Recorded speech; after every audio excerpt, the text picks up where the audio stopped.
बंगाल में एसआईआर के बाद अब चुनाव पर्यवेक्षकों को लेकर के भी मचा बवाल। ममता सरकार ने चुनाव आयोग को भेजी अपनी पसंद के आईएएस अधिकारियों के नाम। एसआईआर पर मिथुन दा ने ममता सरकार पर बोला जोरदार हमला। इस राज्य में हिंसा के सिवा कुछ नहीं हो सकता है। अगर इलेक्शन से पहले उनको हिंसा करना है, चाहे कैसे भी हो, किधर से भी। पश्चिम बंगाल में एसआईआर के बाद अब चुनाव पर्यवेक्षकों यानी कि ऑब्जर्वर्स को लेकर के भी सियासी बवाल का सिलसिला शुरू हो चुका है। दरअसल आपको बता दें कि ममता बनर्जी ने चुनाव आयोग को अपनी पसंद के जो आईएएस अधिकारी हैं उनके नाम भेजे हैं ताकि उनकी नियुक्ति पश्चिम बंगाल में की जा सके। आपको याद दिला दें कि पश्चिम बंगाल में इस साल विधानसभा के चुनाव होने वाले हैं और हालांकि इन चुनावों के लिए अभी काफी समय है, लेकिन इससे पहले ही सियासी सरगर्मी तेज हो चुकी है। सूबे की मुख्यमंत्री ममता बनर्जी लगातार केंद्र की मोदी सरकार पर कई तरीके के गंभीर आरोप लगा रही हैं, तो वहीं दूसरी तरफ चुनाव आयोग को भी निशाना बनाने से नहीं चूक रही हैं। उन्होंने चुनाव पर्यवेक्षकों की नियुक्ति पर भी अपना विरोध जताया था। इसके साथ ही सरकार ने चुनाव आयोग से 9 आईएएस अधिकारियों को सेंट्रल ऑब्जर्वर ड्यूटी से छूट देने की मांग की थी। राज्य सरकार की ओर से प्रदेश की कानून व्यवस्था और सुचारू प्रशासनिक कामकाज बनाए रखने के लिए इन अधिकारियों को बंगाल में ही रखने की मांग की गई है। चुनाव आयोग ने 15 आईएएस अधिकारियों की सूची जारी की थी, जिस पर राज्य ने आपत्ति जताई और वैकल्पिक नाम भी सुझाए हैं, जिनमें राज्य के गृह सचिव जगदीश प्रसाद मीना भी शुमार हैं। आपको बता दें कि राज्य सरकार ने चुनाव वाले राज्यों और केंद्र शासित प्रदेशों जैसे कि पश्चिम बंगाल, असम, केरला, तमिलनाडु और पुडुचेरी में सेंट्रल ऑब्जर्वर के तौर पर नियुक्त किए जाने से छूट देने की अपील भी की है। बता दें कि गृह सचिव जगदीश प्रसाद मीना के अलावा लिस्ट में और भी कई सारे अन्य आईएएस अधिकारियों के नाम शामिल हैं, जिनमें अश्विनी कुमार यादव, पीवी सलीम, अवनींद्र सिंह, सौमित्रा मोहन, स्मृति महापात्रा, अर्चना संजय बंसल, पी मोहन गांधी, सुभंजन दास, पी उलगानाथन, सौरभ पहाड़ी, रचना भगत, रितेंद्र नारायण, बसु चौधरी और राजनवीर सिंह कपूर शामिल थे। इसके साथ ही राज्य ने आईएएस अधिकारी जैसे कि संजय बंसल, पी मोहन गांधी, अवनींद्र सिंह, सौमित्र मोहन, सुभंजन दास, पीबी सलीम, रचना भगत और पी उलगानाथन को भी ड्यूटी से मुक्त करने का अनुरोध किया है। राज्य सरकार ने कानून व्यवस्था बनाए रखने और सुचारू प्रशासनिक कामकाज सुनिश्चित करने की बात कही है। सरकार ने कहा है कि इसमें आने वाली चुनौतियां देखते हुए अधिकारियों को कहीं और चुनावी ड्यूटी पर भेजने के बजाय राज्य में ही तैनात रखने का अनुरोध किया है। शीर्ष चुनाव निकाय ने बुधवार को बंगाल के 15 आईएएस और 10 आईपीएस अधिकारियों की एक लिस्ट जारी की थी, जिन्हें चुनाव वाले राज्यों में सेंट्रल ऑब्जर्वर के तौर पर तैनात किया जाना है। बता दें कि राज्य सरकार की ओर से भले ही ये नाम दिए गए हों, लेकिन चुनाव आयोग ने यह भी स्पष्ट किया था कि उनसे कई बार राज्य सरकार से नाम मांगे थे। इसके बाद भी सरकार ने नाम नहीं दिए थे। इसके बाद सरकार की ओर से नाम सुझाए गए हैं। वहीं दूसरी तरफ खबर यह भी है कि ममता बनर्जी जल्द ही दिल्ली आकर के मुख्य चुनाव आयुक्त से एसआईआर की शिकायतों को लेकर के मुलाकात भी कर सकती हैं, जिसको लेकर के टीएमसी के प्रवक्ता कुणाल घोष ने भी जानकारी दी है। क्या कुछ कुणाल घोष का कहना है, सुनिए। देखिए, उसका ऑनरेबल चीफ मिनिस्टर का जो डिटेल प्रोग्राम है उसके ऊपर कोई कमेंट अभी नहीं करूंगा। जी एसआईआर नाम पे जो कर रहा है नेशनल इलेक्शन कमीशन, वो तो डेमोक्रेसी का नाम पे एक पूरा प्रहसन है।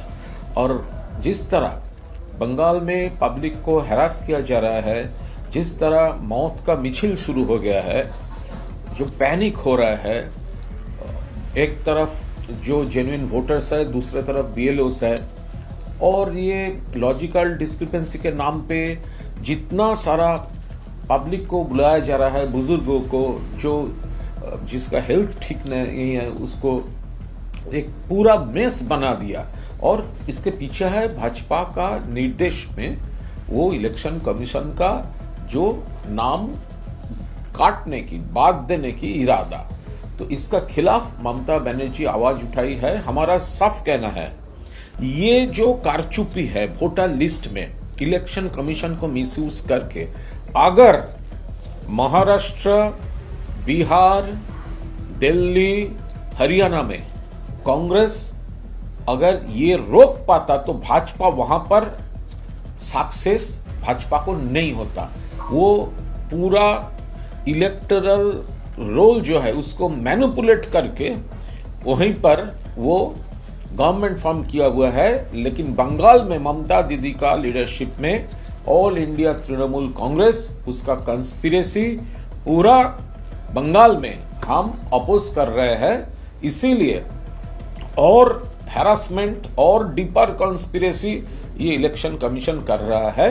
ममता बनर्जी का जो प्रोग्राम है दिल्ली में पूरा देश जान जाएगा ये इलेक्शन कमीशन डेमोक्रेसी को कैसे मर्डर कर रहा है। वहीं दूसरी ओर एसआईआर को लेकर के जिस तरीके से पश्चिम बंगाल में सियासी घमासान का सिलसिला जारी है, तो उसको लेकर के बीजेपी के नेता और एक्टर मिथुन चक्रवर्ती ने ममता सरकार पर जोरदार तरीके से वार किया। क्या कुछ मिथुन चक्रवर्ती ने कहा, सुनिए। बार बार मुख्यमंत्री या तृणमूल कांग्रेस की तरफ से बोला जा रहा है कि एसआईआर जो जुर्म किया जा रहा है आम नागरिकों पर, और अभिषेक बनर्जी भी बोल रहे हैं कि कई लोग मर रहे हैं, और बार बार जो कंप्लेन सर ये जो मर रहे हैं इसके क्या बोलेंगे। अभी सब एसआईआर के ऊपर डाल रहे हो, कोई नॉर्मल वो भी हो सकता है, लेकिन ये मेरे हिसाब से ये जायज नहीं है बोलना, ठीक नहीं। तो ये जनता को क्या बोलेंगे, जो जनता ने कोई रिएक्ट किया है अभी तक?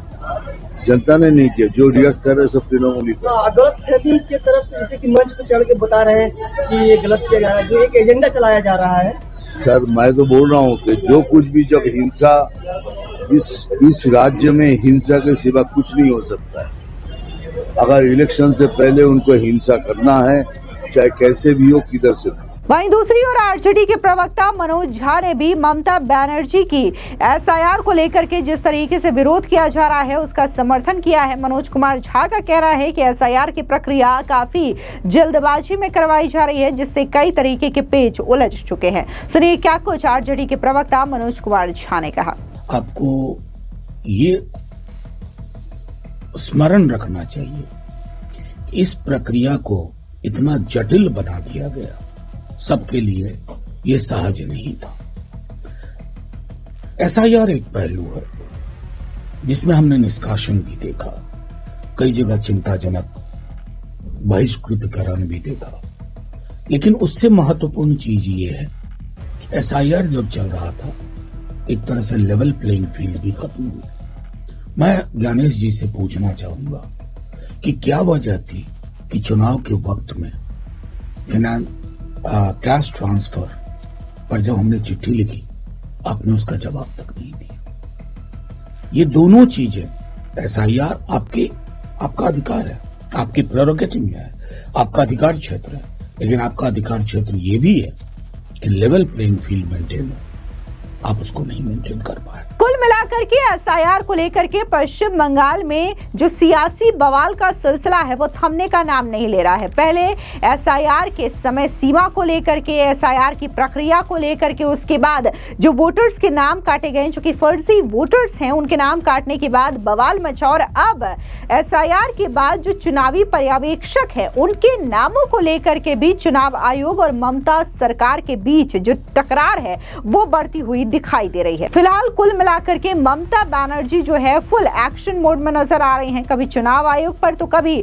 मोदी सरकार पर अपनी बौखलाहट जाहिर कर रही हैं। फिलहाल इस पूरी खबर को लेकर के आपकी क्या राय है, कमेंट सेक्शन में जरूर बताएं। धन्यवाद।